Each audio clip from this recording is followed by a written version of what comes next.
Ancient Bible shatters the whitewashed narrative. Look, the binding, book binding in Ethiopia.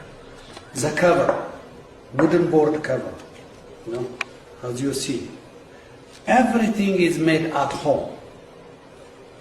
So, this is 15th century manuscripts. Sometimes, it's amazing that, people in the 15th century, were they, aware of color? All the saints, even the Virgin, is painted black.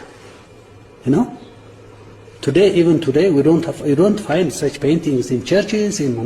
Always, a bright color, not black color.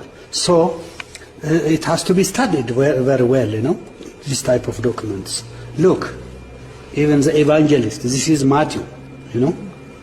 And the harag or the decorations, all this, Stop believing the colonizers' lies. Get the real story with Israelite Bot. Unlimited access for 7 days, free at IsraeliteBot.com. Link in bio.